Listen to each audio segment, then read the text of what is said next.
భక్తి జీవితానికి ప్రార్థన అవసరత ఉన్నదా అంటే, క్రైస్తవ సమాజంలో నేడు బోధలు ఎలా ఉంటున్నాయంటే, కొంతమంది అయితే ప్రార్థనలో మునిగిపోవాలి, ప్రార్థన అవసరత మనకు చాలా అవసరం ఉంది, ప్రార్థనా పూర్ణులుగా మనం ఉండాలి, ఎప్పుడు దేవునికి మనం ప్రార్థన చేసుకుంటూ ఉండాలి, ఎట్టి పరిస్థితుల్లో కూడా ప్రార్థనా జీవితం లేకపోతే అది భక్తి జీవితం కాదు అని కొంతమంది కేవలము ఒట్టి ప్రార్థనకు మాత్రమే పరిమితమైపోయారు. అంటే వాళ్ళ జీవితంలో దేవుని వాక్యం ఉండదు, కానీ ఎక్కువగా ప్రార్థన మీద దృష్టి పెడతారు.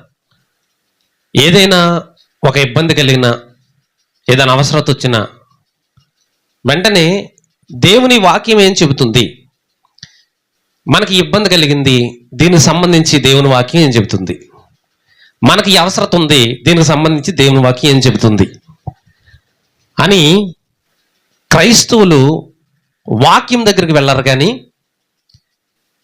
ఇబ్బంది కలిగినా, ఏ అవసరత వచ్చినా ఎక్కడికి వెళ్తారు? ప్రార్థన దగ్గరికి వెళ్తారు. అయితే మరి కొంతమంది ఎలా బోధిస్తున్నారు, మనకి ప్రార్థనతో అవసరత లేదు, మనకి యేసు ప్రభువారు చెప్పారు, మీరు అన్యజనుల వల్లే విస్తారంగా ప్రార్థన చేయవద్దు, విస్తరించి మాట్లాడవద్దు అని యేసుక్రీస్తు వారు చెప్పారు. కాబట్టి మనకి ప్రార్థన అవసరత కాదు, మనకి ఏం కావాలి? వాక్యం కావాలి. ఏం కావాలి?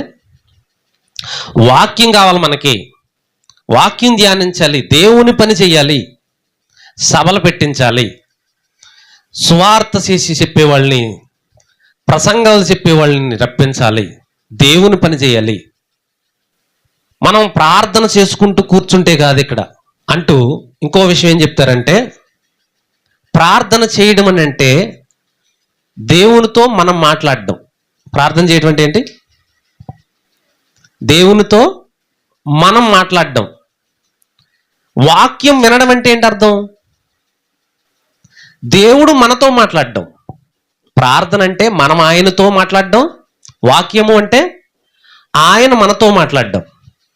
దీన్ని బట్టి మనం ఆయనతో మాట్లాడితే బాగుంటుందా, లేకపోతే ఆయన మనతోనే మాట్లాడితే బాగుంటుందా అని కొంతమంది చెబుతూ, మనం దేవునితో మాట్లాడడం కాదు, దేవుడే మనతో మాట్లాడితేనే బాగుంటుంది అని కొంతమంది కొన్ని రకాల బోధలు చేసి ప్రార్థనని పక్కన పెట్టేశారు. ఏం చేశారు? ప్రార్థనా జీవితానికి అసలు క్రైస్తవులకి, విశ్వాసులకి ప్రార్థన నేర్పించడం మానేశారు. ప్రార్థన ఎలా చేయాలో, ఎప్పుడు చేయాలో, ఏ సమయంలో చేయాలో. ఒకవేళ ప్రార్థనకి వీళ్ళ సంఘాల్లో ఒకవేళ ప్రార్థన చేస్తే ఏదో ఒక చిన్న షార్ట్ మెసేజ్లు ఈ మధ్య యూట్యూబ్లో పెడుతున్నారు కదా, షార్ట్ మెసేజ్కి ఫుల్ మెసేజ్కి ఎంత తేడా ఉంటుంది? షార్ట్ మెసేజ్ అంటే ఎంత? 1 minute, అవునా? ఫుల్ మెసేజ్ అంటే ఎంతసేపు అయినా ఫుల్ మెసేజే. కానీ ఈరోజు ఈ ప్రబోధకులు చెప్పే మాటల్లో ప్రార్థన ఎలాగైపోయాయంటే షార్ట్ మెసేజ్లు అనమాట.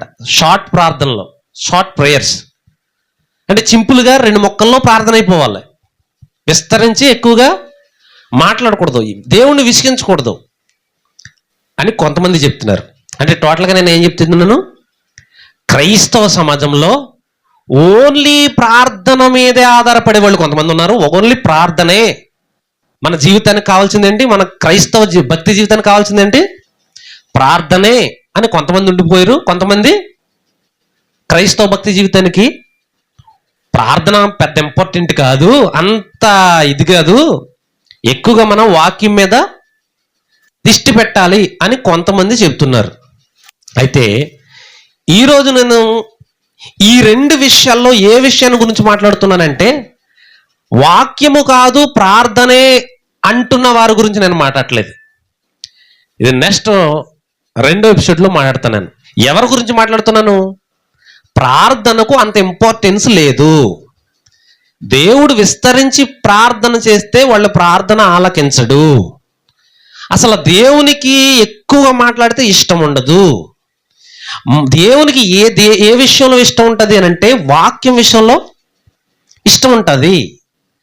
ఎక్కువగా మనం దేవుని పని చెయ్యాలి, ప్రార్థన చేసుకుంటూ కూర్చోవడం కాదు, ఎక్కువ దేవుని పని చెయ్యాలి. దేవుని పనే దేవుని పనే దేవుని పనే అని అంటూ కొంతమంది బోధిస్తున్నారు, ప్రార్థనని నిర్లక్ష్యం చేస్తున్నారు. ఇలాంటి వారి గురించి ఈరోజు నేను మాట్లాడుతున్నాను. భక్తి జీవితానికి ప్రార్థన అవసరత ఉందా లేదా? మనం బైబిల్ నుంచి చూద్దాం. నిజానికి క్రైస్తవ సమాజానికి, క్రైస్తవ భక్తి జీవితానికి ప్రార్థన, వాక్యము రెండూ అవసరమే. ఏంటి? ప్రార్థన, వాక్యము రెండు కళ్ళు లాంటివి. ఈ రెండు కళ్ళల్లో ఏ కన్ను కావాలి నీకు అని అంటే ఒక వ్యక్తి ఏం చెప్తాడు? నీకు రెండు కళ్ళు ఉన్నాయి కదా, ఏ కన్ను కావాలి నీకు, కుడి కొన్నా ఎడమ కొన్నా అంటే ఏం చెప్తాడు? నాకు ఒకటే చాలండి, రెండు అక్కర్లేదు అంటాడా? రెండు కళ్ళు కావాలంటాడు.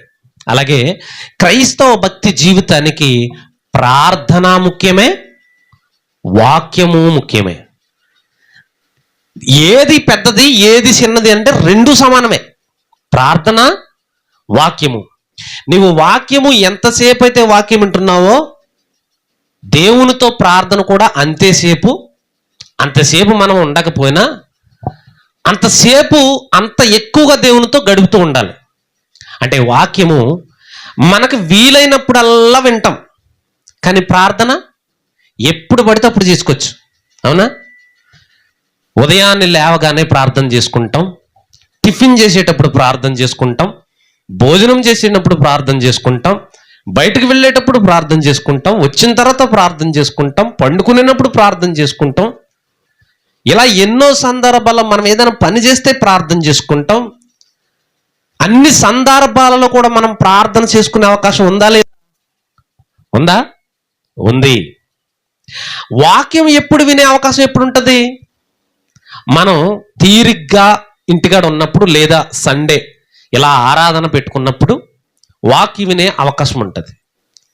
గంట 2 గంటల సేపు వాక్యం వినే అవకాశం ఉంటుంది.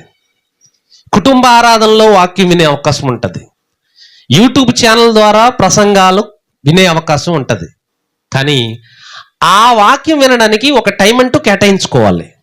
కానీ ప్రార్థన చేసుకోవడానికి టైం అంటూ కేటాయించుకోవచ్చా? కేటాయించుకోక్కర్లేదు. మనం ఎక్కడుంటే అక్కడ ప్రార్థన చేసుకోవచ్చు. కాబట్టి వాక్యము ఎంతసేపు వాక్యానికి మనం టైం కేటాయిస్తున్నామో ప్రార్థన కూడా అంతే సమయాన్ని కేటాయించాలి. మీకు అర్థమైంది? ఇప్పుడు క్రైస్తవ భక్తి జీవితానికి రెండు కళ్ళు ఏంటి? ప్రార్థన, వాక్యం. ఈ రెండు ఖచ్చితంగా ప్రతి ఒక్కరు, భూమి మీద పుట్టిన ప్రతి ఒక్కరు కూడా దేవునితో వ్యక్తిగత సంబంధం పెట్టుకోవాలి. ఏం పెట్టుకోవాలి? వ్యక్తిగత సంబంధం. అంటే దేవునితో వ్యక్తిగత సంబంధము అని అంటే మామూలుగా మన రహస్యాలు కానీ, మన ఇబ్బందులు కానీ, మనం చెప్పుకోవలసిన కొన్ని ఇతరులకు ఎవరికైనా చెప్పుకుంటే కొంతమంది హేళన చేయొచ్చు, కొంతమంది నవ్వుకొచ్చు, కొంతమంది బాధపడచ్చు, కొంతమంది ఇంకో రకంగా మాట్లాడుకుంటూ ఉంటారు. కాబట్టి మన వ్యక్తిగత విషయాలు ఇతరులకు షేర్ చేసుకోవడానికి, అన్ని విషయాలు షేర్ చేసుకోవడానికి కొంచెం ఇబ్బంది పడుతూ ఉంటాం. కాబట్టి మనం దేవునితో సంబంధం పెట్టుకుంటే, దేవునితో వ్యక్తిగత సంబంధం పెట్టుకుంటే ఆయన దగ్గర అన్నీ చెప్పుకోవచ్చు. అవునా? చెప్పుకోలేమా? అన్నీ చెప్పుకోవచ్చు. ఆయన అంటాడు, ఒకవేళ మనం వ్యక్తిగత సంబంధం పెట్టుకోకుండా ఆయనతో మనం మాట్లాడకపోతే ఆయన ఏం ఫీల్ అవుతాడా? ఫీల్ అవడా? దేవునితో మనం సంబంధం పెట్టుకోకపోతే, దేవునితో మనం మాట్లాడకపోతే, దేవునితో మనం ప్రార్థన చేయకపోతే, ఆయనతో మనం మాట్లాడకుండా మన పని మనం చేసుకుంటూ వెళ్ళిపోతే దేవుడు ఖచ్చితంగా ఫీల్ అవుతాడు. యెషయా గ్రంథము 43వ అధ్యాయము 22వ వచనము, యాకోబు నీవు నాకు మొర్ర పెట్టుట లేదు, ఇశ్రాయేలు నన్ను గూర్చి నువ్వు విసికితివి కదా అంటున్నాడు. ఏమన్నాడు ఇక్కడ దేవుడు? యాకోబు నాకు మొర్ర పెట్టట్లేదు ఏంట్రా నువ్వు? నేను విసుకొచ్చేసానా? నాతో మాట్లాడలేకపోతున్నావే నువ్వు? విసుగ్గా ఉన్నానా నేను? నాతో మాట్లాడక నీకు విసుగా, ఇబ్బందిగా ఉన్నానా నేను? ఎందుకు మాట్లాడట్లేదు అన్నాడు దేవుడు అక్కడ. అర్థమవుతుందా మీకు? అంటే ప్రార్థన చెయ్యకపోతే ఎవరు ఫీల్ అవుతున్నారు ఇక్కడ? దేవుడు ఫీల్ అవుతున్నాడు, దేవుడు బాధపడుతున్నాడు. భక్తులు, దానియేలు గారు మహాభక్తుడు, ఆయన ఎలా ప్రార్థన చేశాడు? ఆయనకు వాక్యం అంటే చాలా ఆసక్తి, అలాగే దేవుడు అంటే కూడా చాలా ఆసక్తి ఆయనకి. అలాంటి దానియేలు గారి యొక్క ప్రార్థనా జీవితం ఎలా ఉందో ఒకసారి మనం చూద్దాం. దానియేలు గ్రంథము 6వ అధ్యాయం 10వ వచనం. ఇట్టి శాసనము సంతకము చేయబడినని దానియేలు తెలుసుకొనినను అతడు తన ఇంటికి వెళ్ళి యథాప్రకారముగా అనుదినము ముమ్మారు మోకాళ్ళుని తన ఇంటి పై గది కిటికీలు యెరూషలేము తట్టునకు తెరబడి ఉండగా తన దేవునికి ప్రార్థన చేయుచు ఆయన స్తుతించుచూ ఉంచెను. ఏంటంట? దానియేలు గారి భక్తి జీవితం ఎలా ఉంది, ఆయన ప్రార్థనా జీవితం ఎలా ఉంది అని చూస్తుంటే, దానియేలు గారు ప్రార్థన చెయ్యకూడదని, దేవునితో మాట్లాడకూడదని రాజు ఒక శాసనం చేశాడు. ఎవరు చేశారు? అంటే రాజు అని కాదు, అక్కడ ఉన్నవారు కొంతమంది కుయుక్తు పన్ని రాజు చేత సంతకం చేయించేసుకున్నారు, ముద్ర చేయించేసుకున్నారు. అది తెలిసి కూడా దానియేలు గారు ఇంటికి వెళ్ళి ముమ్మారు రోజుకి 3 సార్లు మోకాళ్ళుని ప్రార్థన చేస్తున్నాడు అని అంటే ఈయన జీవితం, ఈ భక్తి జీవితం ఎలా ఉంది అని అంటున్నాను నేను. ఎలా ఉంది దానియేలు గారి భక్తి జీవితం?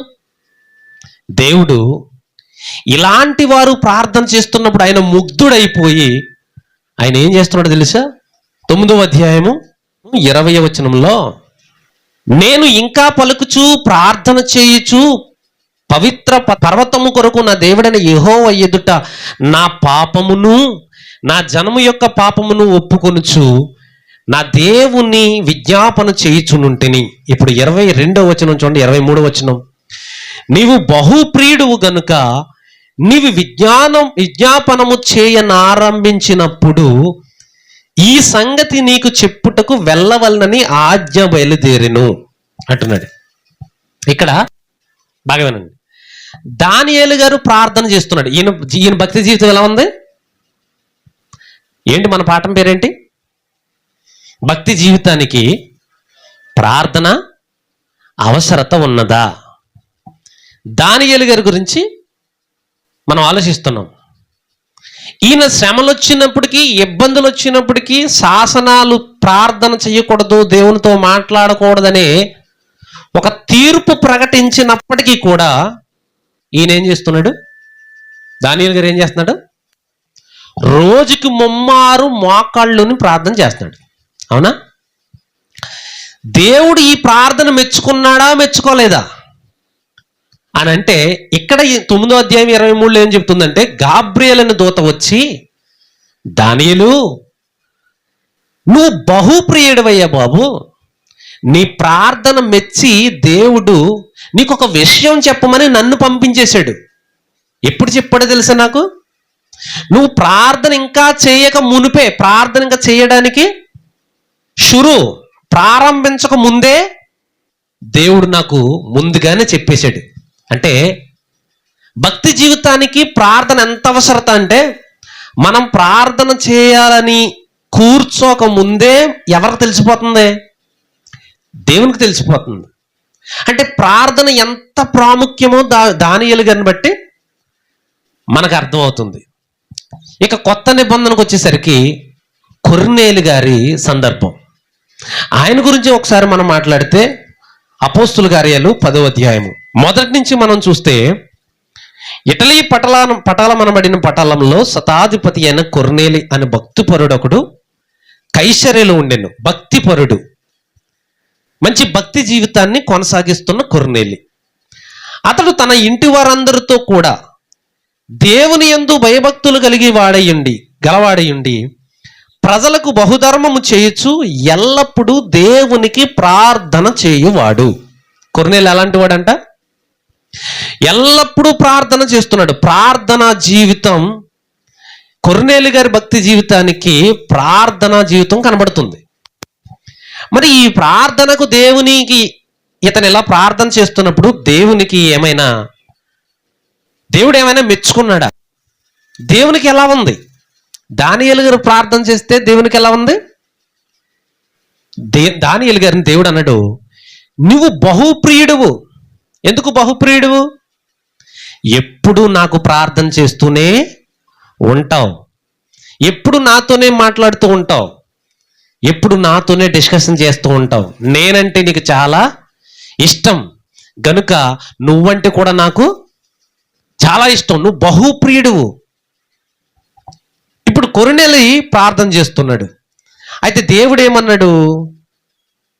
3వ వచనం, పగలు ఇంచుమించు 3 గంటల వేళ దేవుని దూత అతని యొద్దకు వచ్చి కొర్నేలి అని పిలిచాడు. ఎవరు వచ్చారు అంటే, ఎవరైనా ప్రార్థన చేస్తుంటే వారి యొద్దకు వెంటనే ఎవరిని పంపించేస్తున్నాడు దేవుడు? దూతను పంపించేస్తున్నాడు. అదిగో పలానా వాళ్ళు ప్రార్థన చేస్తున్నారు, వెళ్ళు, వాళ్ళ ఏ విషయం అయితే ప్రార్థిస్తున్నారో దాని గురించి మాట్లాడు.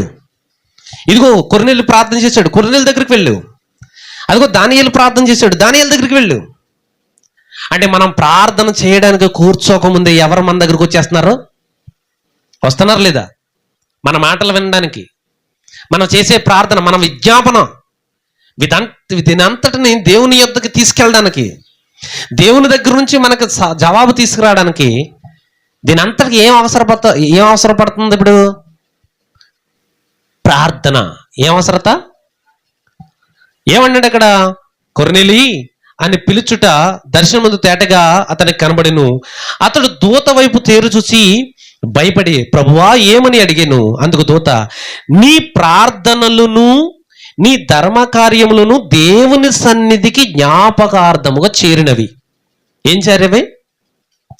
ప్రార్థన ఎక్కడికి చేరింది? ఇప్పుడు దేవుని యొద్దకు వెళ్ళిపోయింది. ఎవరి ప్రార్థన? కొర్నేలి ప్రార్థన. అలా వెళ్ళగానే దేవుడు దూతను పంపించేసి కొర్నేలికి చెప్పవలసిన మంచి సంగతులు, ఇంకా గొప్ప గొప్ప సంగతులను, కొర్నేలు ఇంకా విశ్వాసంలో డెవలప్ అవ్వడానికి, కొర్నేలు ఇంకా విశ్వాసంలో అభివృద్ధి పొందడానికి మంచి సూచనలు ఇచ్చి వెళ్ళాడు. ఎవరు? దూత. దేవుడు పంపితే వచ్చిన దూత. అంటే మనం ఖచ్చితంగా ఎవరితో వ్యక్తిగత సంబంధం పెట్టుకోవాలని తెలుస్తుంది. ఇప్పుడు ఈ మొదటి విషయంలో దేవునితో మాట్లాడుతూ ఉండాలి. ఎప్పుడు అర్థమవుతుందా? మన విషయాలు, మన మనసులో ఇతరులకు చెప్పుకోలేని సంగతులు, కఠినమైన సంగతులు, ఎలాంటి సంగతులైనా సరే ఎవరితో చెప్పుకోవాలంటే ఎవరితో సంబంధం పెట్టుకోవాలి? ఇప్పుడు ఎలాంటి విషయాలన్నా చెప్పుకోవాలంటే ఎవరితో సంబంధం పెట్టుకోవాలి? దేవునితో పెట్టుకోవాలి. ఇక్కడ దేవునితో పెట్టుకున్నారు కొర్నేలి, దానియేలు, అనేక మంది బైబిల్లో భక్తులు దేవునితో వ్యక్తిగత సంబంధం పెట్టుకున్నారు కనుక వాళ్ళ జీవితాలు అద్భుతంగా ఈరోజు మనం మాట్లాడుకుంటున్నాం. తర్వాత రెండో పాయింట్గా, మొదటిది ఏంటి? ప్రార్థనా జీవితం అవసరత ఉంది. అంటే మొదటి పాయింట్లో దేవునితో ఖచ్చితంగా వ్యక్తిగత సంబంధం పెట్టుకోవాలి. అవునా?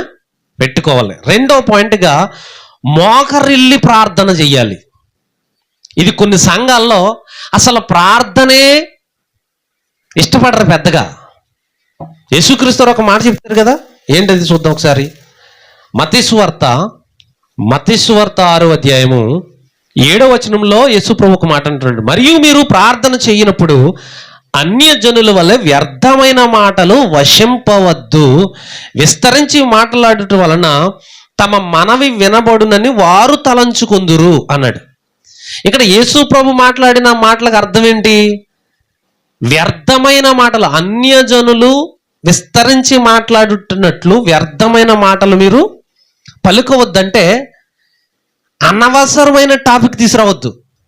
ఉప్పు తే ప్రభువా, పప్పు తే ప్రభువా, కారం తే ప్రభువా, మంచి నూనె లేదు ప్రభువా, ఈరోజు కూర ఏం వండుకోవాలి ఏంటో తండ్రి నాయన యేసయ్య, ఇవన్నీ ఏంటి? వ్యర్థమైనవి. వీటన్నిటి గురించి మీరు ప్రార్థన చేయవద్దు.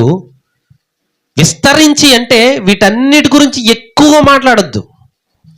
మరి దేని గురించి మాట్లాడాలి అని అంటే, దానియేలు గారు మనం ఇందాక 9వ అధ్యాయంలో చూసాం కదా, ఆయన విస్తరించే మాట్లాడాడు. అంటే ఎక్కువగానే ప్రార్థన చేశాడు ఆయన. ఎవరు? దానియేలు గారు. ఎక్కువ ఏమని చేశాడు, ఎలా చేశాడు అని అంటే, తన సొంత కార్యాల గురించి ఏం మాట చేసుకోలేదు ప్రార్థన. ఆయన తన దేశము గురించి, తన ప్రజల గురించి, పాపుల గురించి, భయంకరమైన విపత్తుల్లో వెళ్ళిపోయిన వారి గురించి, వెళ్ళిపోబోతున్న వారి గురించి, వీరందరి గురించి, దేవాలయం గురించి, బలిపీఠం గురించి, తర్వాత బలుల గురించి, వీటన్నిటి గురించి ప్రార్థన చేసి చేసి చేసి దేవుని దగ్గర మెప్పు పొందుకున్నాడు. ఎవరు? దానియేలు గారు. యేసు ప్రభువు అంటున్న మాటకి, ఈరోజు కొంతమంది సేవకులు అంటున్న మాటకి అస్సలు పొంతన ఉండలేదు. ఈ మాటను చూసే మనం ప్రార్థన చేయకూడదు, ప్రార్థన చేయవలసిన అవసరత లేదు. మరి ఏం చేయాలి మనం?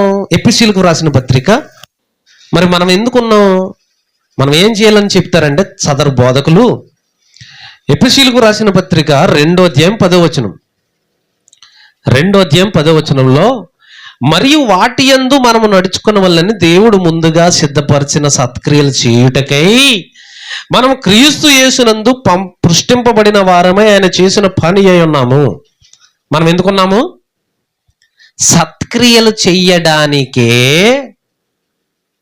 మనం పుట్టాం. అంటే దేవుని పని చేయడమే మన పని. దేవుని పనే చెయ్యాలి, ప్రార్థన విషయం తర్వాత.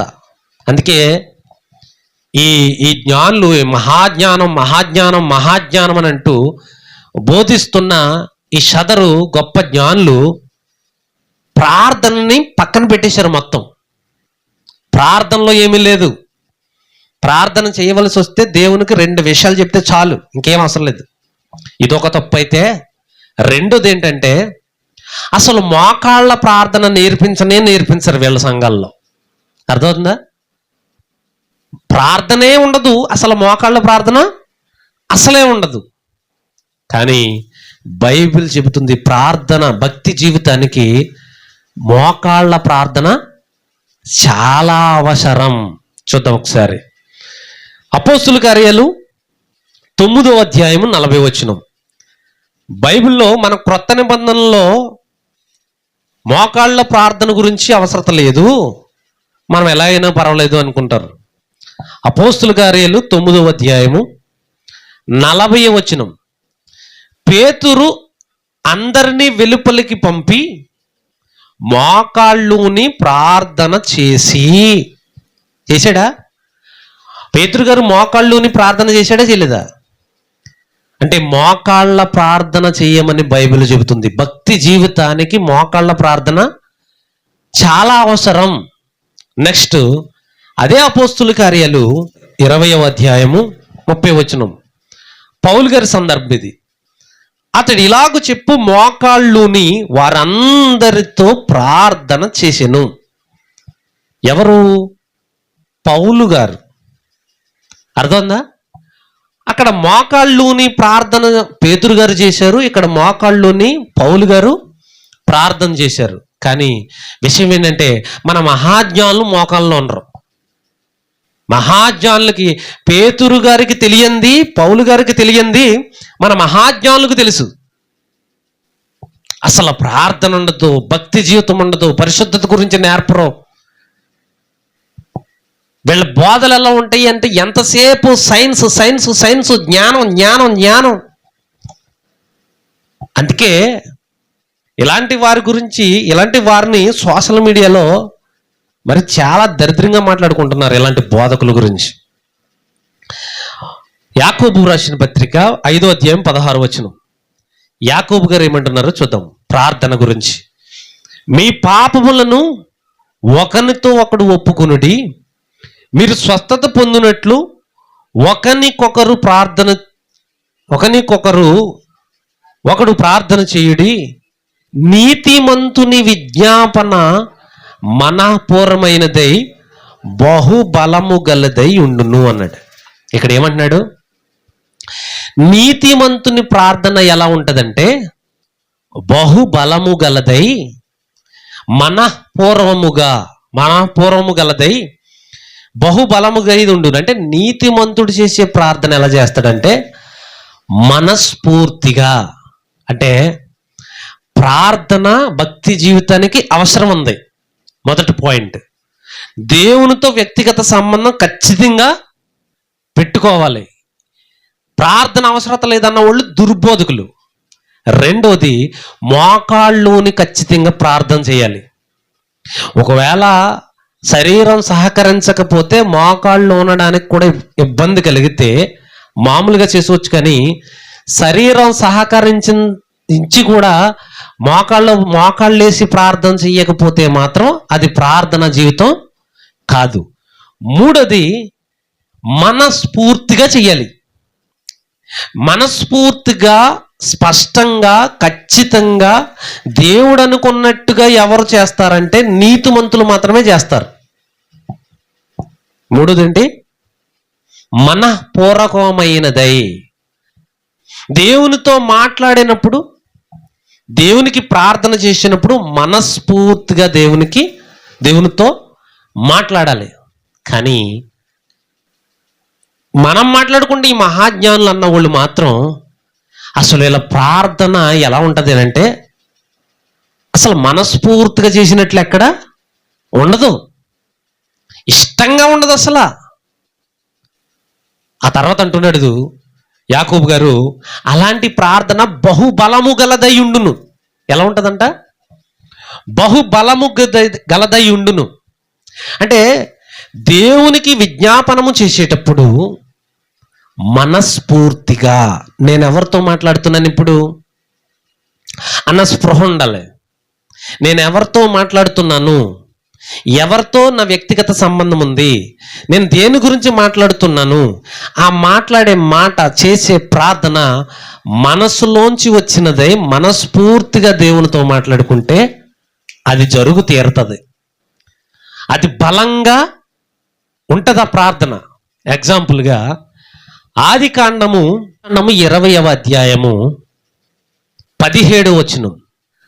అబ్రహాము దేవుని ప్రార్థింపగా దేవుడు అబీమెలెకును అతని భార్యను అతని దాసీలను బాగు చేశాడంట.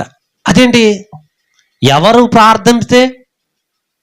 అబ్రహాము ప్రార్థన చేస్తే గెరారులో ఉన్నాడు. ఎవరో అబ్రహాము గారు ఒకసారి ఇబ్బంది కలిగినప్పుడు, మొన్న చెప్పాను కదా ఇస్సాక్ గారు గెరారు వెళ్ళారని, అలాగే అంతకుముందు అబ్రహాము గారు గెరారు వెళ్ళారు. గెరారు ప్రాంతానికి వెళితే ఆ ప్రాంతంలో అబ్రహాము భార్య అయిన శారమ్మ గారిని అబీమెలెకు తన గదిలో పెట్టుకుంటాడు. ఆ రోజు దేవుడు అబీమెలెకుతో బంతటాడుకుంటాడు. తెల్లారేసరికి అబీమెలెకు శారమ్మ గారిని తీసుకొచ్చి అబ్రహాముకి అప్పగించేస్తాడు. అయితే ఏమైందంటే అక్కడ 18వ వచనం చదివితే, ఏలయనగా అబ్రహాము భార్య అయిన శారాను బట్టి దేవుడు అబీమెలెకు ఇంటిలో ప్రతి గర్భమును మూసేశాడంట. ఏం చేశాడు? దేవుడు శారమ్మ గారిని తీసుకెళ్లి ఇంట్లో పెట్టుకున్నందువలన అబీమెలెకు సంతతిలో ఆ ప్రదేశంలో వాళ్ళందరికీ గర్భం మూసేశాడు. అంటే పిల్లలు పుట్టకుండా చేసేసాడు. అప్పుడు విషయం తెలిసిన అబీమెలెకు పరిగెత్తుకుని వచ్చి ఎవరి దగ్గరకు వచ్చాడు? అబ్రహాము గారి దగ్గరికి వస్తే అబ్రహాము దేవునికి ప్రార్థింపగా 17వ వచనంలో దేవుడు అబీమెలెకును అతని భార్యను అతని దాసీలను బాగు చేసేటప్పుడు, అంటే నీతిమంతుడు విజ్ఞాపనం చేస్తే, దేవునికి ప్రార్థన చేస్తే, మనస్ఫూర్తిగా చేస్తే రిజల్ట్ ఎలా ఉంటుంది అన్నమాట. ఎలా ఉంటుంది? ఇలా ఉంటుంది. మరొక మాట చూద్దాం. అదే ఆదికాండము 18వ అధ్యాయము, అదే ఆదికాండము 18వ అధ్యాయము. నీతిమంతులు కొంతమంది బోధకులు ఉంటారు. వీళ్ళు అనీతిమంతుల కోసం ప్రార్థన చేయడానికి ఇష్టపడరు. అంటే వాళ్ళు దుష్టులు, దుర్మార్గులు, వాళ్ళు వీళ్ళు, అలాంటి వాళ్ళు వీళ్ళంటి వాళ్ళు, రక్షణ లేదు వాళ్ళకి అని చెప్పి అలాంటి వారి గురించి ప్రార్థన చేయడం, నేను చేయని వాళ్ళ గురించి, నేను చేయని వాళ్ళ గురించి అన్ని వాళ్ళు కొంతమంది ఉన్నారు. మనకు కూడా అయ్యే నేర్పారు కూడా. కానీ నీతిమంతుడైన వాడి ప్రార్థన ఎలా ఉంటుంది?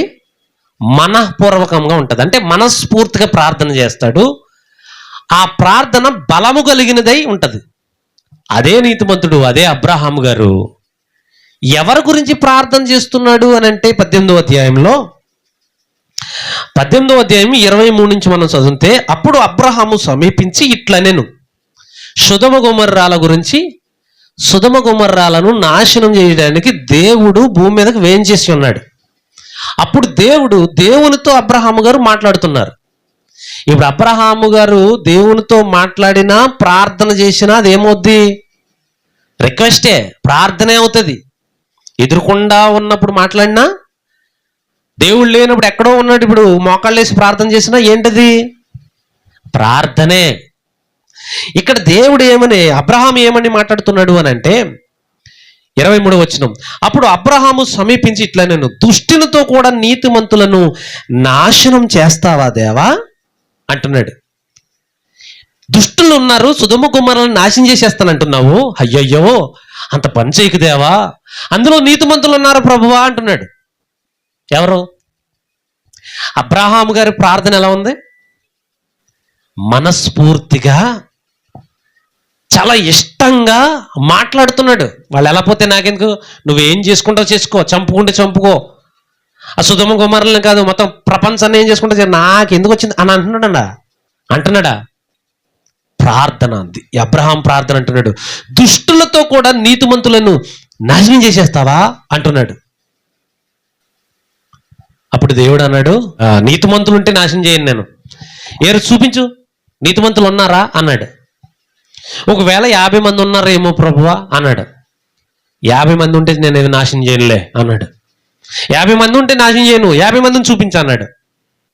మళ్ళీ అబ్రహాం గారు డౌట్ వచ్చి, ఒకవేళ 40 మంది ఉంటారేమో ప్రభు, 50 మంది ఉండకపోవచ్చు, 40 మంది ఉంటారేమో, నాశనం చేసేస్తావా అని అడిగాడు. 40 మంది ఉన్నా నాశనం చేయను, 30 మంది ఉంటే నాశనం చేయను, 20 మంది ఉంటే నాశనం చేయను, 10 మంది ఉంటే 10 మంది ఉన్నా నాశనం చేయను. అబ్రహాం గారు ఎందుకు అడుగుతున్నారు అలాగా?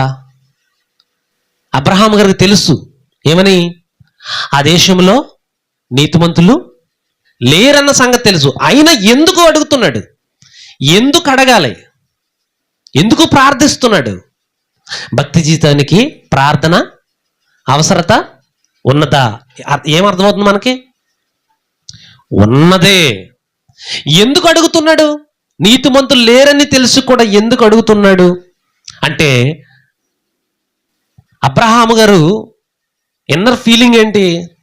వాళ్ళు దుష్టులన్న సంగతి నాకు తెలుసు, అయినా వాళ్ళు ఏం చంపకో, నీతిమంతులు ఉండరన్న సంగతి తెలుసు, వాళ్ళంతే, వాళ్ళు అలాగే బతుకుతారు, వాళ్ళు ఇష్టానుసారంగా ఉంటారు, వాళ్ళు తింటే తింటారు, తినకపోతే తినబోయారు, వాళ్ళు ఏం చేసుకుంటే నీకెందుకు, వాళ్ళని మాత్రం నువ్వు చంపకో అని అంటలేదు అక్కడ అబ్రహాం గారు. ఏమంటున్నారు తెలుసా? ఆయన రిక్వెస్ట్ చేస్తున్నాడు, ప్రభువా వద్దు, ఒకవేళ నీతిమంతులు ఉన్నారేమో, 10 మంది ఉన్నారేమో, వద్దు ప్రభు, వద్దు ప్రభు అని ఎందుకు అంటున్నాడంటే రిక్వెస్ట్ చేస్తున్నాడు. ఏమని? ఒక్క ఛాన్స్ ఇవ్వాలి. కానీ ఎవరికి? సొదొమ గొమొర్రాల వారి గురించి అబ్రహాము నీతిమంతుడు ప్రార్థన చేస్తున్నాడు. దేని గురించి ప్రార్థన చేస్తున్నాడు? ఒక్క ఛాన్స్ వాళ్ళకి, ఒక అవకాశం ఈ ప్రభు, ఒక్క అవకాశం, మారే అవకాశం ఈ ప్రభు అని ప్రార్థన చేస్తున్నాడు. మరి ఈరోజు మన బోధకులు, మన గొప్ప జ్ఞానులు అనుకున్న వాళ్ళు అసలు ఆ శాస్త్రవేత్తను తిట్టేస్తారు, ఈ శాస్త్రవేత్తను తిట్టేస్తారు, చంద్రమండలం మీద అంటారు, అదంటారు, ఇదంటారు, ఏవేవో మాట్లాడుతూ ఉంటారు, ఏదేదో చెబుతూ ఉంటారు. కానీ అసలు విషయం ఈ నీతిమంతుల దగ్గర ఉన్న కనీస జ్ఞానం వీళ్ళ దగ్గర లేదు. తర్వాత అబ్రహాము గారు ఆయన ప్రార్థనా జీవితం ఎలా ఉంది అని చూస్తుంటే, ఆయన కొరకు కాదు, ఆయన దుష్టుల గురించి కూడా ప్రార్థన చేస్తున్నాడని మనకు అర్థమైందా లేదా? రైట్. నెక్స్ట్ ఇంకొక ఆయన మోషే గారు. నిర్గమకాండము 32వ అధ్యాయం. నిర్గమకాండం 32వ అధ్యాయంలో దేవుడు ఇశ్రాయేలీయుల విషయంలో విసిగిపోయాడు. వాళ్ళు ఒక దూడ బొమ్మను చేసుకుని భయంకరమైన దుష్క్రియ చేసి దేవునికి కోపం పుట్టిస్తే దేవుడు ఏమన్నాడంటే 7వ వచనం, దేవుడు ఏమన్నాడంటే, కాగా యెహోవా మోషేతో ఇట్లా, నీవు దిగి వెళ్ళుము, ఐగుప్తు దేశంలో నుండి నీవు రప్పించిన ఈ ప్రజలను చెడిపోయిరి, నేను వారికి నియమించిన త్రోవ నుండి త్వరగా తొలగిపోయి తమ కొరకు పోతపోసిన దూడను చేసుకుని దానికి సాగిలిపడి బలర్పించి, ఓయి ఇశ్రాయేలు, ఐగుప్తు దేశం నుండి నిన్ను రప్పించిన నీ దేవుడు ఇదే అని చెప్పుకునిరా. మరి యెహోవా ఇట్లా, నేను ఈ ప్రజలను చూసి ఉన్నాను, ఇదిగో వారు లోబడనల్లని ప్రజలు, కావున నీవు ఊరుకో అంటున్నాడు. ఎవరినే? నువ్వు మాట్లాడకు, ఐగుప్తు నుంచి తీసుకొచ్చిన ఈ ప్రజలు చెడిపోయి ఉన్నారు, కావున నువ్వు సైలెంట్గా ఉండు. దేవుడు మోషే గారితో మాట్లాడుతున్న మాట అది. మోషే గారు ఏం చేయాలంటే, ఎలా ఉండాలంట ఆయన? ఎలా ఉండాలి? సైలెంట్గా ఉండాలి. ఏం చేస్తావు? నేను సైలెంట్గా ఉంటాను ప్రభా, నేనేం మాట్లాడను, నేనేం ప్రార్థన చేయను, నీకు సైలెంట్గా ఉంటాను. ఏం చేస్తావు నువ్వు అని అంటే, నువ్వు ఊరకుండము, నా కోపము వారి మీద మండును, నేను వారిని కాల్చివేసి నిన్ను గొప్ప జనముగా చేసేదను అని మోషేతో చెప్పగా, మోషే ఏమంటున్నాడు? సరే, ఏం చేసుకుంటావు చేసుకో, నాకు సంబంధం ఏముంది, నాకు అవసరత ఏం లేదు. చంపుకుంటావో, కాల్చుకుంటావో, బూడి చేసుకుంటావో, ఏం చేసుకుంటావో చేసుకో అన్నాడా మోషే? నీతిమంతుడు విజ్ఞాపన చేస్తే మనఃపూర్వకముగా చేస్తాడంట. ఆ మనఃపూర్వకముగా చేసిన ప్రార్థన బహుబలముగై ఉండి దేవుణ్ణి సహితం కదిలింపజేస్తుందంట. ప్రార్థన అవసరత ఎంత ఉంది అన్నది మనకి అర్థమవుతుంది. అప్పుడు మోషే గారు ఏం చేశాడు? మోషేతో చెప్పగా మోషే తన దేవుడైన యెహోవాను బ్రతిమాలుకొని ఏం చేశాడు? బ్రతిమాలుకొని, యెహోవా, నీవు మహాశక్తి వలన, బాహుబలము వలన ఐగుప్తు దేశముల నుండి రప్పించిన నీ ప్రజల మీద ఈ కోపము మండనేలా? ఆయన కొండలలో వారిని చంపునట్లును, భూమి మీద నుండి వారిని నశింపజేయనట్లును, కీడు కొరకే వారిని తీసుకొని పోయినని ఐగుప్తులు ఎలా చెప్పుకోవాలి? నీ కోపాగ్ని నుండి మళ్ళుకొని నీవు నీ ప్రజలకు ఈ కీడు చెయ్యక దాని గూర్చి సంతాపపడుము. ఎవరు చెప్పారు ఇది? ఏమంటున్నాడు మోషే? నువ్వు కోపపడకయ్యా బాబు, ప్లీజ్ ప్రభువా. ఎలా ఉంది? ఒక మోషే గారు, ఒక అబ్రహాము గారి ప్రార్థన చూసాం, ఒక మోషే గారి ప్రార్థన చూస్తున్నాం. దుష్టుల విషయంలో వారిని చంపే, నాశనం చేసి, నిష్టానుసారంగా చేసే అని అనట్లేదు. ఇక్కడ ఏమంటున్నాడు? ప్లీజ్ ప్రభువా, ప్లీజ్ తండ్రి, నువ్వు సంతాపపడు, సైలెంట్ అయిపో. సంతాపపడంటే కొంచెం సమర్థించుకో, నీ మనసును అణుచుకో, కొంచెం శాంతం తెచ్చుకో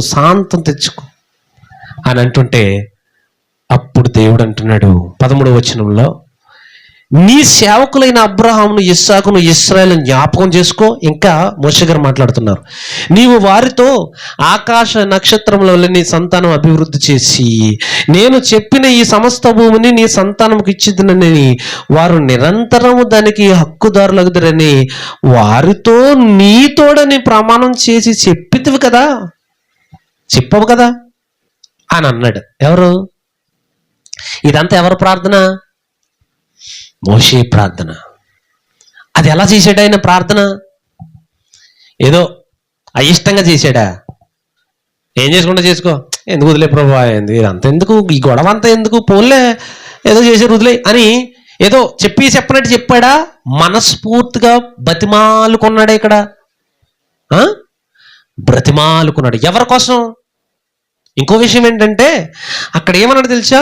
నీవు ఊరుకుండము, 10వ వచనంలో, కావున నీవు ఊరుకుండము, నా కోపం వారి మీద మండును, నేను వారిని కాల్చివేస్తాను. వారిని ఏం చేస్తాను? కాల్చేస్తాను. వారు అంటే ఎవరిక్కడ? ఇశ్రాయేలీలు. పోత పోసి దూడ బొమ్మని చేసి పండగ చేసుకున్నది ఎవరు? మోషే గారా? ఇశ్రాయేలీలు చేసుకున్నారు. వాళ్ళని కాల్చివేసేస్తాను. మరి నీకంటూ ఒక జనం వద్దా అని మోషే గారు అడిగితే నెక్స్ట్ మాట ఏమంటున్నాడు ఆయన? వారిని కాల్చివేసి నిన్ను గొప్ప జనముగా చేస్తాను. ఎవరిని?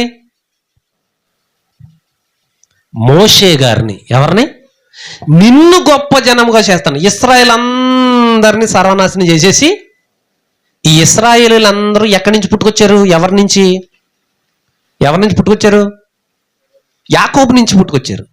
యాకోబు నుంచి వచ్చిన వీళ్ళందరూ ఎంతమంది విస్తరించారు కదా, వీళ్ళందరిని సర్వనాశనం చేసేసి మళ్ళీ నిన్ను డెవలప్ చేస్తాను, నీ నుంచి పుట్టుకొచ్చిన వాళ్ళని విస్తరింపజేస్తాను మళ్ళీని. అంటే ఇప్పుడు మోషే గారు షేఫ్. ఇప్పుడు దేవుడు కాల్ చేస్తే, చంపేస్తే, గింపేస్తే కదా ఎవరిని చంపుతాడు? ఇశ్రాయేలుని. మోషే గారిని ఏం కాదు, మోషే గారి సంతానాన్ని అసలే కాదు. ఇప్పుడు మోషే గారు సేఫే కాకపోతే మోషే గారికి పట్టింది ఏముంది? ఇప్పుడు మోషే గారికి అవసరం ఏముంది?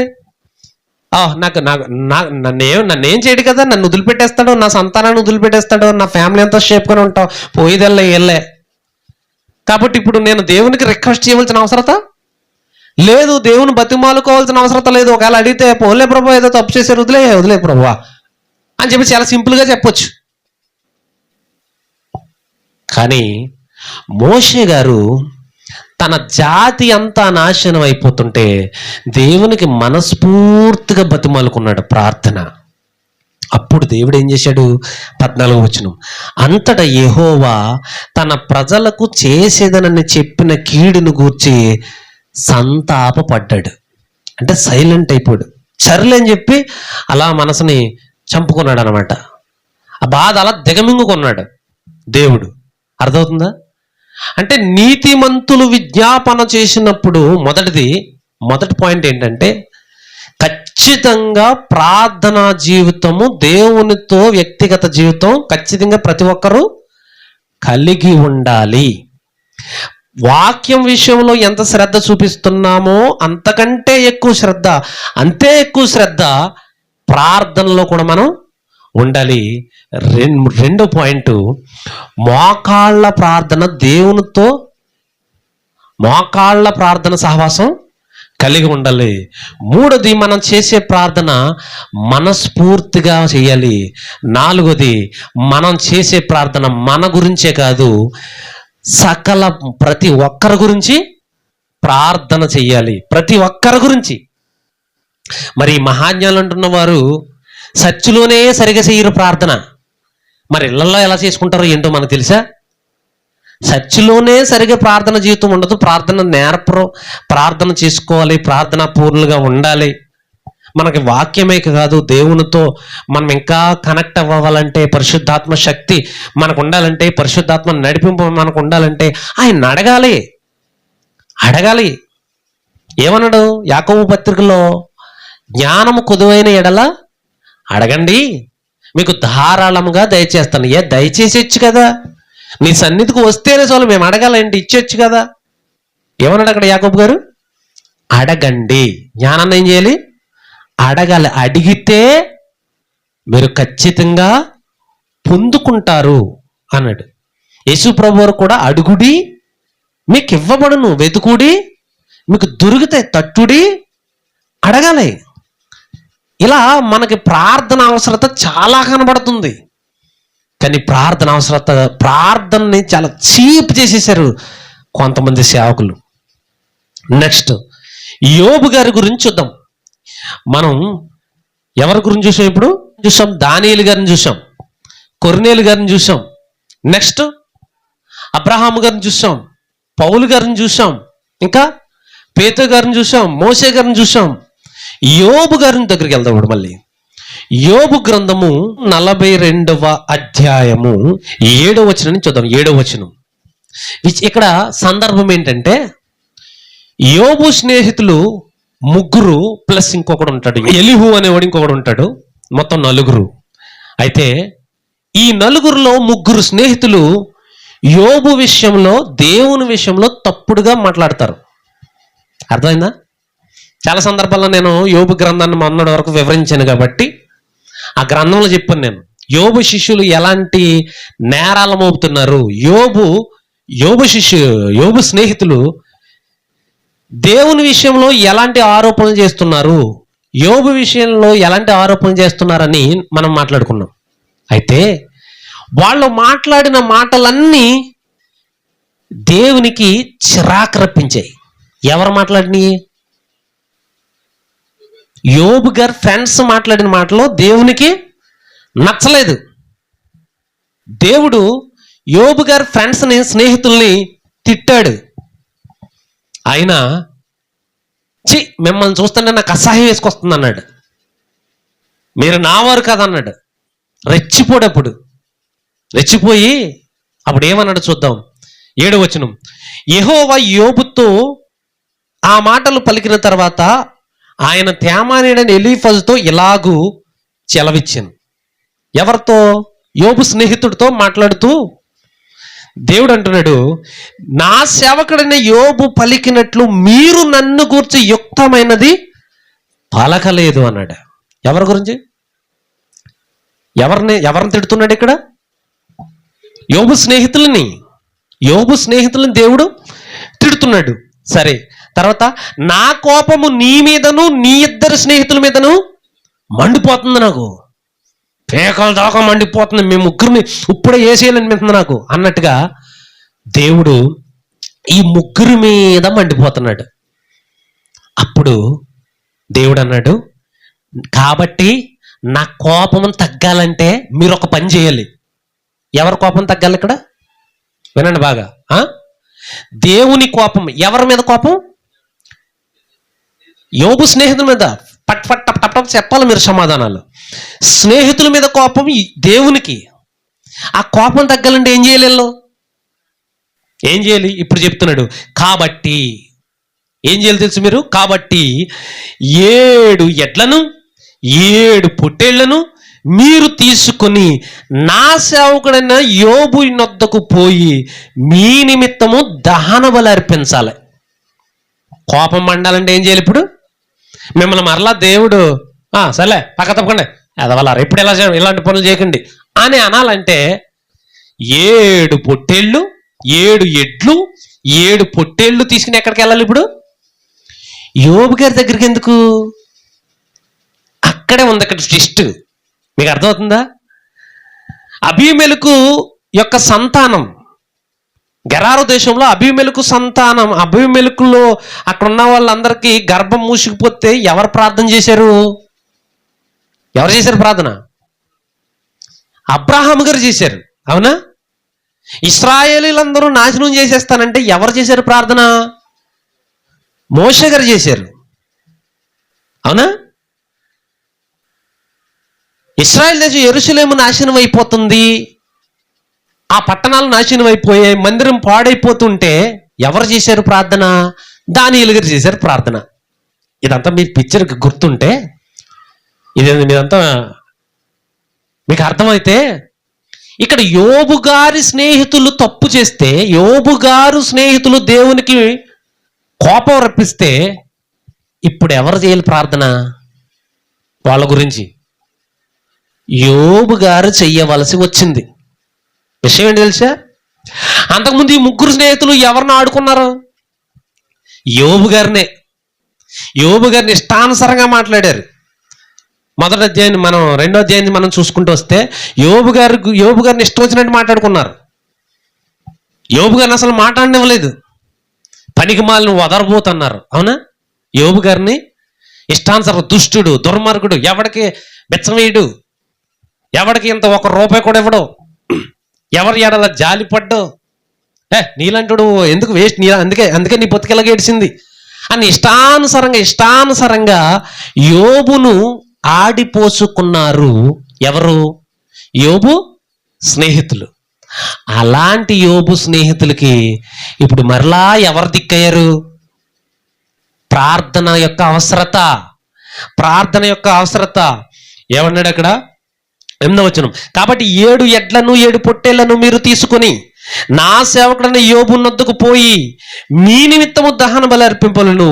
అప్పుడు నా సేవకుడైన యోబు మీ నిమిత్తము ప్రార్థన చేస్తాడు. మీరు దహన బలికి 7 పొట్టేళ్ళు 7 ఎడ్లు తీసుకొచ్చేసినంత మాత్రాన, దహన బలి అర్పించేసినంత మాత్రాన మీ మీద కోపమేం పోదు నాకు.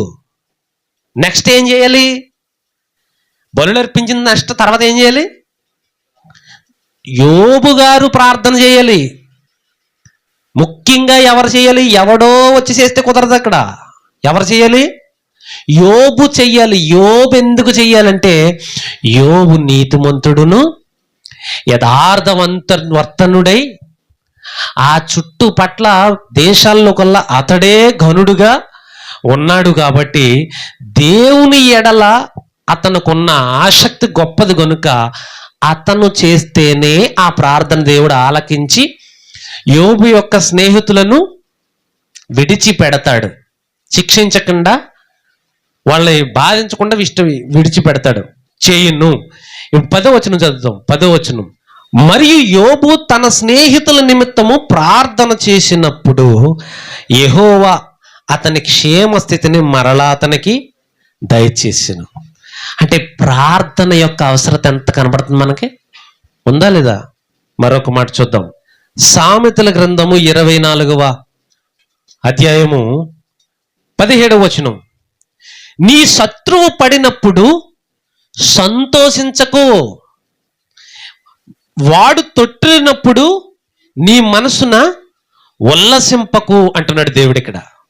నీ శత్రువు పడిపోయాడు, నీ శత్రువు దెబ్బతిన్నాడు. అలాంటి టైంలో నువ్వు పండగ చేసుకోకు. ఏమైపోతావు? నాశనం అయిపోతావు. ఏమన్నాడు 18వ వచనంలో? యెహోవా అది చూసి అసహించుకుని వాని మీద నుండి తన కోపము తిప్పుకొనునేమో. నువ్వు నీ శత్రువు పడిపోయినప్పుడు, నీ శత్రువు దెబ్బతింటున్నప్పుడు నువ్వు పండగ చేసుకుంటే అది దేవుడే చూసి ఏం చేస్తాడు? అసహించుకుంటాడు. అసహించుకుంటాడు. ఎవరిని అసహించుకుంటాడు? ఎవరిని? శత్రువునా? శత్రువు పడిపోయినప్పుడు నవ్వినవాడినా? ఎవరిని? అర్థం అవ్వలేదు మీకు? నాకు శత్రువు ఉన్నాడు ఎవడో, వాడు సడన్గా భయంకరంగా ఇబ్బందుల్లో పడిపోయాడు. పడిపోవటం అంటే అర్థం ఏంటి? కింద పడిపోయాడని కాదు, ఏదో ఇబ్బందుల్లో పడిపోడు, ప్రమాదంలో పడిపోడు, ఏదో బాధల్లో చిక్కుకున్నాడు. అలాంటప్పుడు నువ్వు సంతోషించుకో. భలే నా శత్రువు కదా, భలే జరిగింది, అడిగి భలే జరిగింది, అలాగే జరగాల, ఇంకా ఇంకా జరుగుతుంది అన్నట్టుగా నువ్వు ఫీల్ అయ్యావా? ఏమన్నాడు అక్కడ? సంతోషించకు, వాడు తొట్టిల్లినప్పుడు నీవు మనస్సును ఉల్లసింపకు, యెహోవా అది చూసి అసహించుకుంటాడు. ఇంకో విషయం ఏంటంటే అవతల వాడిని లేపుతాడు. ఎవరిని? ఎవడైతే నువ్వు శత్రువు అనుకున్నావో వాణ్ణి లేపుతాడు, నిన్ను అసహించుకుంటాడు. మరి నువ్వేం చేయాలి అప్పుడు? శత్రువు గురించి నువ్వేం చేయాలి? మత్తయి సువార్త 5వ అధ్యాయము 44వ వచనం, మీతో చెప్పింది ఏమన్నా, మీరు పరలోకమందున్న మీ తండ్రికి కుమారులైండునట్టు మీ శత్రువులను ప్రేమించండి, మిమ్మును హింసించు వారి కొరకు ప్రార్థన చెయ్యండి. ఏం చేయాలి? మళ్ళీ ప్రార్థన. అడుగడుగున మనం ప్రార్థన కనబడుతుంది చూడండి. ప్రార్థన ఎంత అవసరత ఉందో, ఎంతసేపు ప్రార్థన చేయాలో, దేవునితో ఎక్కువ శాతం ప్రార్థన చేసుకుంటే, మోకాళ్ళు ప్రార్థన చేసుకుంటే, ప్రతి టైం ప్రతి విషయంలోనూ దేవునికి ప్రార్థన చేసుకోవడం వల్ల ఎన్ని బెనిఫిట్లు ఉన్నాయో, ప్రార్థన యొక్క ప్రాముఖ్యత ఎంత కనబడుతుందో మనకు తెలుస్తుందా లేదా? తెలుస్తుంది. ఎంత గొప్పదైన ప్రార్థనను నిర్లక్ష్యం చేస్తున్నారు కొంతమంది దుర్బోధకులు. జ్ఞానం, వాక్యం, సేవ, దేవుని పని అని అనుకుంటూ వాక్యాన్ని, ప్రార్థనని పక్కన పెట్టేస్తున్నారు. మరొక మాట, ఎజ్రా గ్రంథము 9వ అధ్యాయం 6 నుంచి, నా దేవా నా ముఖము నీ వైపు ఎత్తుకొనుటకు సిగ్గుపడి కిన్నుడునై ఉన్నాను. ఎజ్రా గారు, ఈ ఎజ్రా గారు ఎలాంటూరు అలా ఒకసారి 7వ అధ్యాయము 6వ వచనం. ఈ ఎజ్రా ఇశ్రాయేలు దేవుడని యెహోవా అనుగ్రహించిన మోసే యొక్క ధర్మశాస్త్రమందు ప్రవీణత గల శాస్త్రి. తర్వాత మరియు అతని దేవుడని యెహోవా హస్తము అతనికి తోడుగా ఉన్నందున అతడు ఏ మనవి చేసినను రాజు అనుగ్రహించును. అంటే ఎజ్రా గారు దేవుని పట్ల చాలా ఆసక్తికరంగా ఉన్నాడు, ధర్మశాస్త్రం పట్ల దిష్ట కలిగి ఉన్నాడు. దేవుడు అంటే చాలా ఇష్టం, వాక్యం అంటే చాలా ఇష్టం, దేవుని ధర్మశాస్త్రం అంటే మరింత ఇష్టం. అలాంటి ఎజ్రా గారు ఏది చెబితే అది ఖాయమైపోతుందంట, అది ఖచ్చితంగా జరిగిపోతుందంట. అంత గొప్పగా దేవుని విషయంలో బతుకుతున్న ఎజ్రా గారు 9వ వచనములు ఏమంటున్నాడు? నా దేవా, నా దేవా. 9వ అధ్యాయం 6వ వచనం. 9వ అధ్యాయం 6వ వచనంలో ఏమంటున్నాడు? నా దేవా, నా ముఖము నీ వైపు ఎత్తుకొనుటకు సిగ్గుపడి కిన్నుడనై ఉన్నాను అంటున్నాడు. అదేంటి అక్కడ ప్రొఫైల్ ఎలా ఉందైంది? 6వ అధ్యాయంలో 7వ అధ్యాయంలో ఎలా ఉంది ప్రొఫైల్? సూపర్ ఉంది. మరి అలాంటోడు ఈయన ముఖాన్ని దేవునికి చూపించడానికి ఎందుకు సిగ్గుపడుతున్నాడు? ఈయన ఏమన్నా తప్పు చేశాడా? ఈయన తప్పు గురించి కాదు, కిందకి అంటూ మాట్లాడుకుంటే ఆయన ఎవరి గురించి ప్రార్థన చేస్తున్నాడు, అసలు ఆ ప్రార్థన ఎంతవరకు ఎలాంటి ప్రార్థన చేస్తున్నాడు అని అంటే, మా దోషములు మా తలలకు పైగా ఇచ్చి ఉన్నవి, మా అపరాధము ఆకాశమంత ఎత్తుగా పెరిగి ఉన్నది, మా పితరుల దినములు మొదలుకొని నేటి వరకు మేము మిక్కిలి అపరాధులము, మా దోషం బట్టి మేమును మా రాజులను మా యాజకులను అన్య దేశముల రాజుల వశములకును ఖడ్గమునకును చెరకును దోపుకును నేటి దినమును ఉన్నట్లు అప్పగింపబడుట చేత మిగుల సిగ్గు నొందిన వారమైతిమి. ఇంతకీ తప్పు ఎవరు చేశారు ఇక్కడ? ఎజ్రా గారు ప్రార్థన చేస్తున్నాడు కదా, ఆయన చేశాడు తప్పు, ఆయన కోసం ప్రార్థన చేస్తున్నాడా? మరి మేము అంటున్నాడు. నీతిమంతుల ప్రార్థన అలాగే ఉంటది. మేము అంటున్నాడు. ఇంతకీ తప్పు చేసింది ఎవరు? మొదటి వచనం, 9వ అధ్యాయం 1వ వచనం. ఈ సంగతులు సమాప్తమైన తర్వాత పెద్దలు నా యొద్దకు వచ్చి, ఎవరు వచ్చారంట? ఎజ్రా గారి దగ్గరికి పెద్దలు వచ్చారు. వచ్చి ఏమని చెప్తున్నారు? ఇశ్రాయేలీయులను, ఎవరంట? నెంబర్ 1. నెక్స్ట్ యాజకులును. యాజకులు ఎవరు? దేవుని వాక్యం బోధించేవారు, యాజక ధర్మం చేసేవారు. ఇశ్రాయేలీయులు తప్పు చేశారంటే అదొక పక్కలకు చూడొచ్చు, యాజక ధర్మం చేసేవారు. నెక్స్ట్ లేవీలు, వీళ్ళెవరు? పరిచర్య చేసేవాళ్ళు. వీళ్ళట కనానీలు, హిత్తీలు, పెరిజీలు, ఎబుసీలు, అమ్మోనీలు, మోయాబీలు, ఐగుప్తీలు, అమోరీలు అను దేశపు జనులలో నుండి తమ్మును తాము వేరుపరుచుకొనక వారు చేయు అసహ్యమైన కార్యములను తామే చేచు వారి కుమార్తెలను పెండ్లి చేసుకొనుచు తమ కుమారులను తీసుకొనుచు పరిశుద్ధ సంతతిగా ఉండవలసిన తాము ఆ దేశపు జనులతో కలిసి కొన్న వారైపోయారు. ఎవరు? ఇశ్రాయేలీలు, యాజకులు, లేవీలు, వీళ్ళంతా కనానీలే. వీళ్ళు ఆ జనాలతో కలిసిపోయారంట. ఏ జనాలతో? కనానీయులతో కలిసిపోయారు, పెరిజీలతో కలిసిపోయారు, మోయాబీలతో కలిసిపోయారు. చెప్పండి. అమ్మోనీలతో కలిసిపోయారు, ఐగుప్తీలతో కలిసిపోయారు, అమోరీలతో కలిసిపోయారు.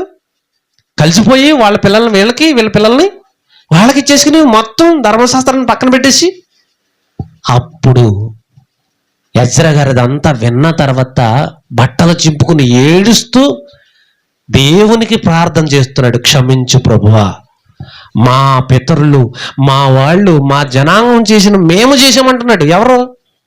ఎజ్రా గారు చేశారా, వాళ్ళు చేశారా తప్పు? వాళ్ళు చేస్తే ఎవరు క్షమాపణ అడుగుతున్నారు? ఎజ్రా గారు అడుగుతున్నారు.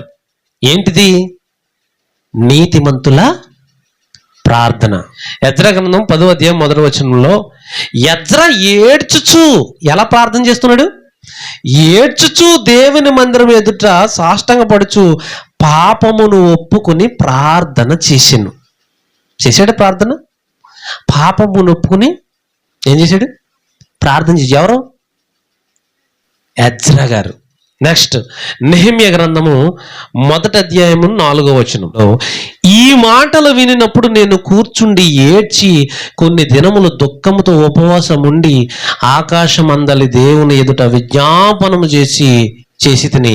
ఎట్లనగా, ఆకాశమందున్న దేవా యెహోవా, భయంకరుడైన గొప్ప దేవా, నన్ను ప్రేమించి నీ ఆజ్ఞలను అనుసరించి నడుచుకుని వారిని కటాక్షించి వారితో నిబంధన స్థిరపరచువాడా, నీ చెవియొగ్గి నీ నేత్రములు తెరిచి నీ సన్నిధిని దివారాత్రము నీ దాసులైన ఇశ్రాయేలు పక్షముగా నేను చేయు ప్రార్థన అంగీకరించము అని చెప్పి, నీకు విరోధముగా పాపము చేసిన ఇశ్రాయేలు కుమారుల దోషమును నేను ఒప్పుకొనుచున్నాను. ఎవరు చేశారు దోషాలు? ఇశ్రాయేలీలు. ఎవరు ఒప్పుకుంటున్నారు ఇక్కడ? నీతిమంతులు. లోకా సువార్త 13వ అధ్యాయం 6 నుంచి. మరియు ఆయన వారితో ఈ ఉపమానం చెప్పెను. ఒక మనుషుని ద్రాక్ష తోటలో అంజూరపు చెట్టు ఒకటి నాటబడి ఉండెను. అతడు దాని పండ్ల వెదక వచ్చినప్పుడు ఏమీ దొరకలేదు గనుక అతడు, ఇదిగో 3 ఏండ్ల నుండి నేను ఈ అంజూరపు చెట్టు నా పండ్లు వెదుక వచ్చుచున్నాను గాని ఏమీ దొరకలేదు, దీనిని నరికి వేయము, దీని వలన ఈ భూమి ఎలా వ్యర్థమైపోవాలని ద్రాక్ష తోటమాలతో చెప్పాను. అయితే వాడు, అయ్యా, ఇక్కడ తోటమాల ఏమంటున్నాడు? యజమానుడు వచ్చాడు, అరే ఈ చెట్టు 3 సంవత్సరాల మట్టి చూస్తున్నాను, కాయట్లేదు, నరికేసి శుభ్రంగా కాల్చి బూడ్చేసి అన్నాడు, అంటించే అన్నాడు. తోటమాల అంటున్నాడు, అయ్యా, అంటే ప్రార్థన. ఏంటిది? చెట్టుని నరికేయమంటే, పనికిరాని చెట్టుని నరికేయమంటే తోటమాలి ప్రార్థన ఏమని చేస్తున్నాడు? అయ్యా, నేను దాని చుట్టూ త్రవ్వి ఎరువు వేయు మట్టుకు ఈ సంవత్సరము కూడా ఉండనిమ్ము, అది ఫలించినా సరే లేని ఎడల నరికి వేయమని అతనితో. అంటే చెట్టు అంటే చెట్టు కాదు, తోటమాలంటే తోటమాలి కాదు.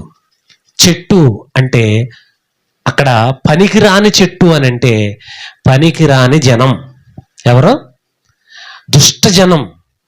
తోటమాలి అంటే ఎవరు? సేవకుడు. ఏం చేయాలి? వాళ్ళని తీసేయి, వాళ్ళని ఉంచుకో అని అంటే సేవకుడు ఏమని ప్రార్థన చేస్తున్నాడు? ఎవరి కోసం ప్రార్థన చేయమంటున్నాడు? దుష్టుల కోసం ప్రార్థన చేస్తున్నాడు. అబ్రహాము గారు ఎవరి కోసం ప్రార్థన చేశాడు? దుష్టుల కోసం. దానియేలు గారు ఎవరి కోసం చేశాడు? దుష్టుల కోసం. ఎజ్రా గారు, నెహెమ్యా గారు, ఆఖరికి యేసుక్రీస్తు వారు కూడా ఒక ఉపమానంలో ఎవరి కోసం ప్రార్థన చేయమంటున్నాడు? ఈయన దుష్టు కోసం. చెయ్యాలి, మీరు చెయ్యాలి. మీరు చేస్తే దేవుడు ఒక అవకాశం ఇస్తాడు. అవకాశం ఇస్తే వాళ్ళు రక్షింపబడతారు. ప్రార్థన లేకపోతే ఎవడు రక్షింపలేడు. ప్రార్థన చెయ్యండి.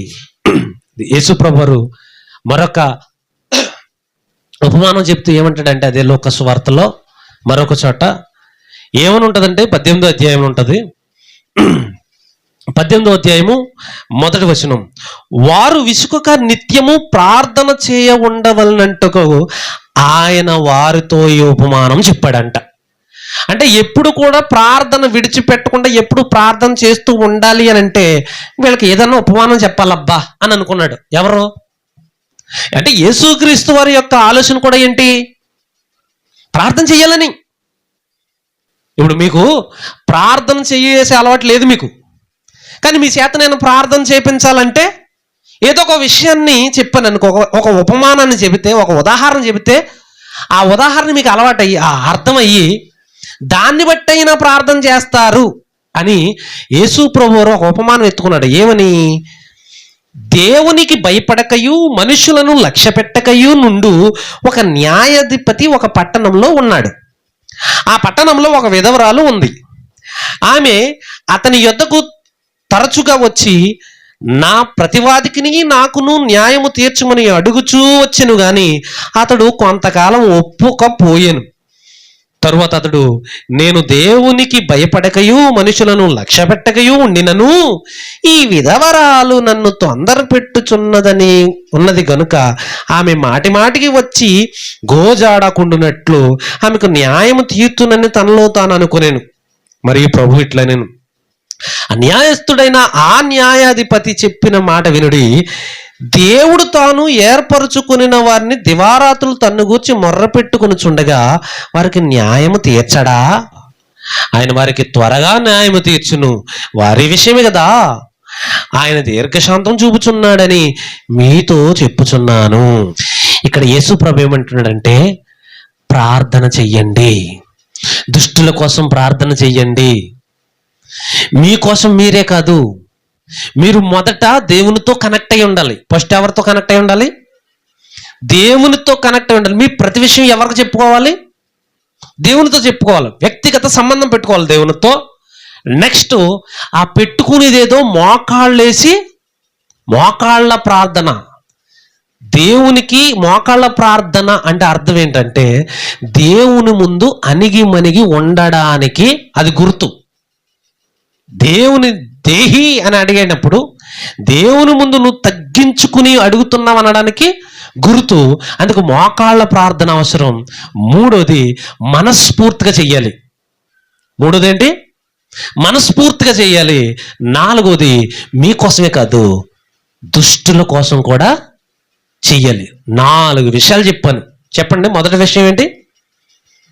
మనం వ్యక్తిగతంగా దేవునితో సహవాసం, దేవునితో ఫ్రెండ్షిప్ చేయాలి. ఎందులో? ప్రార్థన ద్వారా. రెండోది మోకాళ్ళ ప్రార్థన చేయాలి. అంటే వేయలేని వాళ్ళు వేయలేకపోవచ్చు, మోకాళ్ళు సహకరించకపోతే అది వేయలేం. సహకరించి కూడా వేయకపోతే అది మనస్ఫూర్తిగా చేసే ప్రార్థన కాదు. ఏదో బద్ధకంగా ఏదో ప్రభువా నాకు అది ఇచ్చే నేను చేస్తానులే నీకు ప్రార్థన, చేయి ఉన్నావు కదా, ఏదో విధంగా ఉన్నావు కాబట్టి చేసే, అంతే. మేము అడిగాం, ఇచ్చే, అంతే. రిక్వెస్ట్ లేదు, ఏమీ లేదు, ఒక తగ్గింపు లేదు, ఒక మంచి ఇది లేదు, ఏమీ లేదు, ఇష్టానుసారంగా ప్రార్థన చేయమంటాడు. అది కరెక్ట్ కాదు. ఆయనతో వ్యక్తిగత సంబంధం పెట్టుకోవాలి. 2 మోకాళ్ళ ప్రార్థన చేయాలి. 3 మనస్ఫూర్తిగా చేయాలి. 4 మన కోసమే కాక మనం ఎవరి కోసం చేయాలి? దుష్టులు, మారని వారి గురించి, నాశనానికి వెళ్ళిపోతున్న వారి గురించి, ప్రతి ఒక్కరి గురించి మనం ప్రార్థన చేయాలి. ఇదే బైబిల్ అంతా బోధిస్తుంది. ప్రార్థనకున్న భక్తి జీవితానికి ప్రార్థనకు సంబంధం ఉందా లేదా? ఇప్పుడు చెప్పండి. ఇంత విన్న తర్వాత భక్తి జీవితానికి ప్రార్థన అవసరత ఉందా లేదా? ఉంది. ప్రార్థన లేకపోతే అది భక్తే కాదు. నువ్వు ఎంత వాక్యం చెప్పేసినా, ఎంత బల్ల గుద్దేసుకున్నా, ఎంత జ్ఞానం చెప్పేసుకున్నా, నీకు అసలు తగ్గింపు అనేదే లేకపోతే, నువ్వు దేవునితో కనెక్టింగ్లో లేకపోతే, దేవునితో కమ్యూనికేషన్ లేకపోతే, దేవునితో వ్యక్తిగత సంబంధం లేకపోతే, నీ భక్తి టోటల్గా శూన్యం. ప్రార్థన అంటే అన్ని విషయంలో యందు ప్రార్థన కలిగి ఉండాలి. తప్పుడు బోధలు బోధించడం కాదు, బైబిల్ ధ్యానించడం తెలుసుకోవాలి. బైబిల్ ఏం చెబుతుంది ఏంటని. విగ్రహాలకు ప్రసాదాలకు అర్పించిన వాటిని తినేమని టకటక 2 ముక్కల్లో చెప్పేస్తున్నారు. బైబిల్ అర్థం కాక యెజబెల్ బోధ చేస్తున్నారు అందరూ. ఈరోజు తప్పుడు బోధలు చేస్తున్నారు. నిజమైన బోధ అది కాదనంటే వేలెట్టి చూపిస్తున్నారు. నీకు పరిశుద్ధాత్మ నడిపింపు లేదు, అది లేదు, ఇది లేదని. ఇలాంటి వారే తప్పుడు బోధకులు. ఇలాంటి వారి నుంచి మనం దూరంగా పారిపోవాలి తప్పుడు బోధల నుంచి. దేవుని కృపను బట్టి తప్పుకున్నాం. ఇక నుంచి సత్యవాక్యం ఏంటో ఖచ్చితంగా సమాజానికి నేర్పిస్తాం. ఇక పైన ఇప్పటి వరకు నేర్చుకున్న పాఠాలు కాదు, ఇప్పటి నుంచి కొత్త పాఠాలు. అసలైన ఏంటి, నీతి ఏంటి, న్యాయం ఏంటి. ఇంతవరకు మనం చెత్త బోధలు వినేసాం. అసలైన బోధ ఇప్పటి నుంచే ప్రారంభమైంది. అసలైన భక్తి జీవితం కూడా ఇప్పటి నుంచే కొనసాగింపజేస్తాం. ముఖ్యంగా భక్తి జీవితానికి ప్రార్థన అవసరత ఉంది. ఈరోజు ఇక్కడ మనం ఆరాధన జరుపుకోవడానికి గల కారణం తెలుసా? ప్రార్థనే. కొన్ని రోజుల నుంచి నేను అడుగుతున్నాను, చాలా రోజులుగా ప్రార్థనలు ఆగిపోయి ప్రభువా, ప్రార్థనలు పెట్టించు ప్రభువా, ప్రారంభించు ప్రభువా అని ఎప్పటి నుంచో ప్రార్థన చేస్తుంటే కనెక్షన్ కట్ చేసి ఇక్కడ పెట్టించాడు దేవుడు. నీకు అర్థమవుతుందా?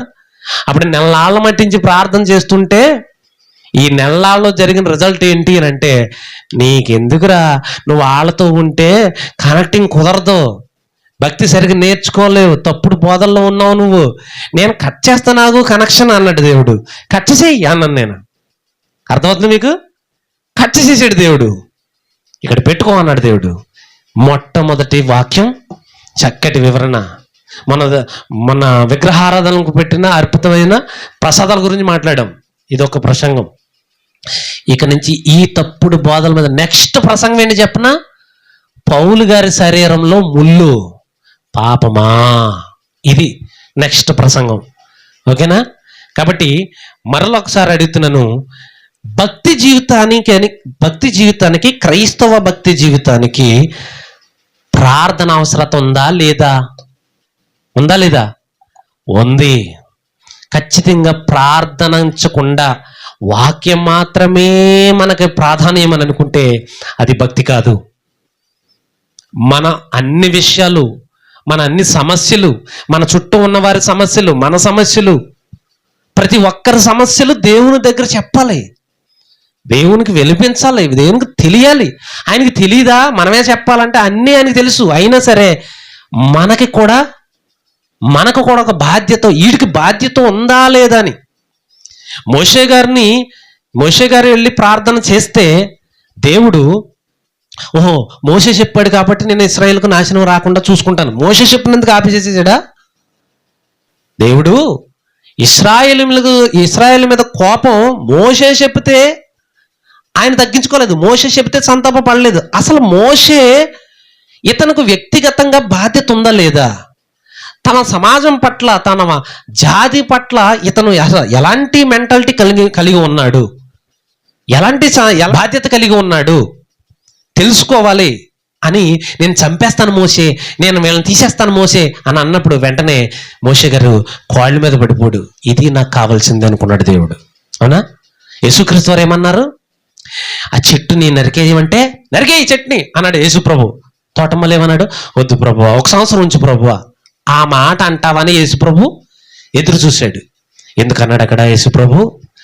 దేవుడు ఇంకా దీర్ఘశాంతం చూపిస్తున్నాడు, ఈ లోపల ప్రార్థన చెయ్యండి, మారతారు వీళ్ళు అని దేవుడు యేసు ప్రభు అనేక రకాల ఉపమానాలలో మనకి ప్రార్థన గురించి ఎన్నో రకాల బోధలు చేశాడు ఆయన. కాబట్టి క్రైస్తవులమైన మనం వాక్యాన్ని ఎంతైతే నేర్చుకుంటామో అంతకంటే ఎక్కువగా ఏ విషయంలో ఉండాలి? మనం ప్రార్థనలో ఉండాలి. అర్థమైందా? ఉదయం పొద్దున్న వీలైనప్పుడల్లా ప్రార్థన చేసుకోవాలి. ప్రార్థన చేసుకున్నప్పుడు వీలైతే మోకాళ్ళు వేసుకుని కూడా ప్రార్థన చేసుకుంటే అది చాలా మంచిది. చేసే ప్రార్థన మనస్ఫూర్తిగా చేసుకోవాలి. దేవునికి మనసులో ఏమీ పెట్టుకోకుండా దేవునితో స్పష్టంగా, దేవుడు నా ముందే ఉన్నాడు, ఆయనకే నేను చెబుతున్నాను, నా మాటలన్నీ ఆయన వింటున్నాడు, నేను చెప్పేవన్నీ ఆలకిస్తున్నాడు అని అనుకుంటూ ప్రార్థన చేయాలి. అలా ప్రార్థన చేస్తే దేవుడు మన ప్రార్థన ఆలకించి మనకి ఖచ్చితంగా మనం అనుకున్నది సాధించి తీరతాం. ఆయన మనకు అలా చేసి పెడతాడు. ఆ విషయంలో మనకు సహకరిస్తాడు. దేవుడు మనలను ముందుకు నడిపిస్తాడు. ప్రార్థన చేసి ఎంతోమంది భక్తులు గొప్ప విజయాలను సంపాదించుకున్నారు కేవలం ప్రార్థన బట్టి. మనం కూడా ఎన్నో విజయాలు సంపాదించుకోవాలంటే, మన జీవితంలో కూడా ఎంతో గొప్ప ధన్యతను మనం చూడాలంటే మనకి వాక్యంతో పాటు ఏముండాలి? ప్రార్థన కూడా ఉండాలి. మిస్ అవ్వకండి. ప్రార్థనలో ఎడతెగకుండా ప్రార్థన చేయండి. ప్రార్థన చేసుకుందాం.